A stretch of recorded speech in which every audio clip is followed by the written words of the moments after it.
বন্ধুরা সবাইকে আসসালামু আলাইকুম। আর একটি নতুন ভিডিওতে আপনাদেরকে স্বাগতম। তো আজকে জানানোর চেষ্টা করব যে আপনাদেরকে গরুর কয়টা ভ্যাকসিন দিতে হয় আর কয়টা ভ্যাকসিন দেওয়া খুবই জরুরি, আর হচ্ছে যে কয়দিন পর পর ভ্যাকসিন দিতে হয়, কখন ভ্যাকসিন গরুকে দেওয়া যাবে না। তো এটা পুরো ভিডিও জুড়ে আপনাদেরকে একটা ধারণা দেওয়ার চেষ্টা করব ইনশাআল্লাহ। তো আশা করি শুরু থেকে শেষ পর্যন্ত ভিডিওটি অবশ্যই দেখবেন, স্কিপ করবেন না, কারণ এটা খুবই গুরুত্বপূর্ণ বিষয়। আপনি যদি গরু পালন করে থাকেন বা ভবিষ্যতে গরু পালন করবেন, এই ধরনের চিন্তাও যদি করে থাকেন, তাহলে অবশ্যই আপনাকে এই ভিডিওটি দেখা উচিত।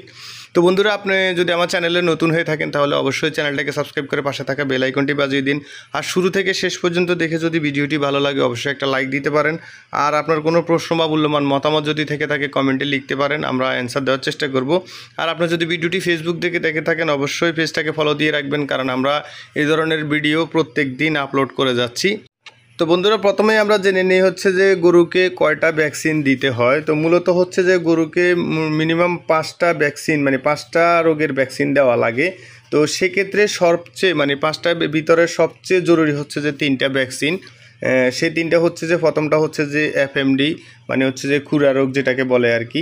এরপরে হচ্ছে যে তরকা, বাদলা, লাম্পিং স্কিন ডিজিজ আর হচ্ছে গলা ফুলা। টোটাল হচ্ছে যে এই 5টা ভ্যাকসিন গরুকে করতে হয় এই 5টা রোগের জন্য। তো মূলত হচ্ছে যে আসলে সবচেয়ে জরুরি যেটা সেটা হচ্ছে যে প্রথম যেটা সেটা হচ্ছে যে আপনার খুরা রোগ, যেটা এফএমডি বলে, এটা অবশ্যই আপনি গরুকে দিতে হবে। আর এরপরে হচ্ছে যে তরকা দিতে হবে, কারণ হচ্ছে যে তরকা অনেক সময় আপনার যদি খামারের গরু আক্রান্ত হয় সেক্ষেত্রে অনেক সময় গরু সময় দেয় না আপনাকে। আপনার খুরা রোগ হলে গরুর বুঝতে পারবেন যে খুরা রোগ হয়েছে, ওকে চিকিৎসা করলে দেখা গেছে আপনার 3 মাসের নিচে যে বাছুরগুলা সেগুলো অনেক সময় টিকানো খুবটা টাফ হয়ে যায় আর কি। আর এর উপরের বাছুরগুলা আশা করি বা বড় গরুগুলার তেমন একটা মারা যাওয়ার সম্ভাবনা খুবই কম বড়গুলার আর কি। তবে আপনার চিকিৎসা করতে হবে। গরু যদি গাভী হয়ে থাকে দুধ উৎপাদন ক্ষমতা একদম কমে যাবে। তারপর হচ্ছে ষাঁড় হয়ে থাকলে অবশ্য ওই ষাঁড়ের স্বাস্থ্য শুকিয়ে যাবে, এই ধরনের সমস্যাগুলো হবে, তবে ওগুলা মরবে না আর কি। আর তরকার ক্ষেত্রে হচ্ছে যে আপনি তরকা যদি হয়ে থাকে আপনাকে সে সময় দিবে না, আপনি বুঝতেও পারবেন না। খামারে যদি তরকা আক্রান্ত হয় গরু, তাহলে গরু হঠাৎ চিৎকার শুরু করবে, চিৎকার করে ঠাস করে পড়ে আপনার গরুটা হয়তো বা অ্যাক্সিডেন্ট হয়ে যাবে আর কি। আর হচ্ছে বাদলা, এটা অনেকেই দিয়ে থাকেন বা অনেকেই হচ্ছে যে দেন না আর কি। তবে সবচেয়ে গুরুত্বপূর্ণ এখন যেটা বর্তমানে সেটা হচ্ছে যে লাম্পিং স্কিন ডিজিজ, যেটা এলএসডি, এটাও গুরুত্বপূর্ণ হয়ে থাকে এখন বর্তমানে, খুব জরুরি আর কি। তো আসলে মূলত আমরা আজকের এই ভিডিওটা আপনাদেরকে জানানোর চেষ্টা করব যে প্রত্যেকটা ভ্যাকসিন তো আর আপনি একসাথে দিতে পারবেন না। তো কয়দিন পর পর একটা ভ্যাকসিন দেওয়ার কয়দিন পরে আরেকটা ভ্যাকসিন দিতে পারবেন সেটা বলে দিচ্ছি। সেটা হচ্ছে যে আপনি যদি এফএমডি বা খুরা রোগ যদি দেন আজকে থেকে 15 দিন পরে বা 16 দিনের মাথায় আপনি অন্য তরকা বা বাদলা বা হচ্ছে যে লাম্পিং স্কিন ডিজিজ যে কোনো একটা দিতে পারেন। তবে প্রথম অবস্থায় আপনাকে গুরুত্ব সহকারে 3টা ভ্যাকসিন পরপর দিতে হবে। 15 দিন পরপর দিবেন, একটা দেওয়ার 15 দিন পরে আরেকটা। প্রথম দিবেন হচ্ছে যে আপনার তরকা, তো তরকা দেওয়ার 15 দিন পরে দিবেন হচ্ছে যে খুরা রোগের ভ্যাকসিন। আর খুরা রোগের ভ্যাকসিন দেওয়ার 15 দিন পরে দিবেন হচ্ছে যে লাম্পিং স্কিন ডিজিজ।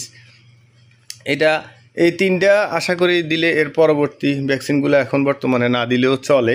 তো এরপরে হচ্ছে যে আপনার যদি বাছুর থেকে থাকে, বাছুরের মিনিমাম 3 মাস বয়স হতে হবে। 3 মাসের নিচে হলে দেওয়া ঠিক হবে না। আর প্রত্যেকটা ভ্যাকসিনই আপনার 6 মাস পর পর আবার রিপ্লাই দিতে হবে আর কি। ধরেন আপনার খুরা রোগ যদি যেদিন দিলেন সেদিন থেকে আবার 6 মাস পরে আবার দিবেন। এরপরে তরকাও 6 মাস পরে আবার দিবেন, লাম্পিংও 6 মাস পরে আবার দিবেন, ঠিক 15 দিন গ্যাপ দিয়ে আর কি। আর এই ভ্যাকসিনগুলো কোনটা কত সিসি দিবেন সেটা হচ্ছে যে আপনি যেখান থেকে ভ্যাকসিনগুলো কিনবেন সেখানে, ধরেন আপনি যদি কোনো ধরেন আপনার সরকারি না দিয়ে যদি কোনো কোম্পানির ভ্যাকসিন দেন, সেই কোম্পানির যেই লোক প্রতিনিধি থাকবে ওনাকে জিজ্ঞেস করলে আসলে বুঝতে পারবেন যে কোন ভ্যাকসিনটা কত সিসি করে, কোন গরুকে, বড় গরুকে কতটুকু, ছোট গরুকে কতটুকু, মাঝারি সাইজের কতটুকুটা, ওনাদেরকে জিজ্ঞেস করলে সবচেয়ে বেটার হয় আর কি। আর হচ্ছে যে অনেক সময় একটা সংখ্যা থাকে যে প্রেগনেন্ট গরুগুলাকে ভ্যাকসিন দেওয়া যায় কি না। তো প্রেগনেন্ট গরুগুলা আমরা অলরেডি আমাদের খামারে ধরেন আপনার যেগুলা 2 মাস প্রেগনেন্ট হয়েছে, ধরেন 2 মাস, 3 মাস, এই ধরনেরগুলারে দিছি, ইনশাল্লাহ কোনো সমস্যা হয় নাই। তবে আমার একটা যেটা হচ্ছে যে সেটা হচ্ছে যে 1 থেকে 1 মাস মানে ধরেন 30 দিনের ভিতরে যদি দিয়ে থাকেন হয়তো সেক্ষেত্রে কোনো সমস্যা হতে পারে, তবে আমি শিওর না। কারণ হচ্ছে যে আমরা 1 মাসের সেগুলাকেও দিছি, কিন্তু এর পরবর্তীতে কোনো সমস্যা হয় নাই। অনেক সময় হয় যে 7 মাসের পরে অনেকেই সাজেস্ট করে না যে একটা গাভী যদি 7 মাস প্রেগনেন্ট থাকে, সেক্ষেত্রে দেখা গেছে প্রেগনেন্ট হয়ে গেছে 7 মাস হয়েছে, তো তখন অনেকেই সাজেস্ট করে না। কিন্তু আমরা 8 মাস 8.5 মাসের গাভীকেও আমরা ভ্যাকসিন দিচ্ছি, ইনশাল্লাহ কোনো কিছু হয় নাই। তবে একটা বিষয় মনে রাখবেন যে প্রত্যেকটা ভ্যাকসিনই হচ্ছে যে প্রেগনেন্সি সেভ।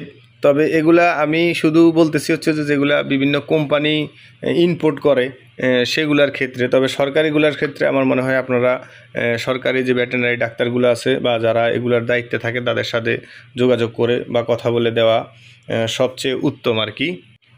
তো বন্ধুরা, নেক্সটে আসলে আমরা চেষ্টা করব যে এফএমডি হওয়ার পরের লক্ষণগুলা কি কি, আর হচ্ছে যে আপনারা মানে দরকার আসলে লক্ষণ বোঝা খুবই মুশকিল। তারপর হচ্ছে যে লাম্পিং এর লক্ষণগুলা কি কি, এইগুলা নিয়ে একটা ভিডিও করার চেষ্টা করব। আপনারা যদি এই ধরনের ভিডিও চান অবশ্যই কমেন্টে লিখতে পারেন, আমরা অবশ্যই অ্যান্সার দেওয়ার চেষ্টা করব বা এই ধরনের ভিডিও বানানোর চেষ্টা করব। আর আপনার হচ্ছে যে খুরা মানে এফএমডি আর হচ্ছে যে লাম্পিংয়ের চিকিৎসা এ নিয়েও ভিডিও তৈরি করার আপনাদের চিন্তাধারা আছে। যদি আপনারা সহযোগিতা করেন বা এই ধরনের ভিডিও চান সেক্ষেত্রে কমেন্টে লিখতে পারেন, আমরা অবশ্যই বানানোর চেষ্টা করব। তবে এই যেই আপনার ভিডিওটি তৈরি করলাম এই বিষয়ে যদি আপনাদের কোনো প্রশ্ন থেকে থাকে অবশ্যই কমেন্টে লিখতে পারেন। তো বন্ধুরা, আপনি যদি এতক্ষণ পর্যন্ত দেখে থাকেন আমার ভিডিওটা, আশা করি ভিডিওটা আপনার ভালো লাগছে, অবশ্যই একটা লাইক দিয়ে দিবেন। দেখা হবে অন্য কোনো ভিডিওতে। আজকের মতো বিদায়। আসসালামু আলাইকুম ওয়া রাহমাতুল্লাহি ওয়া বারাকাতুহু।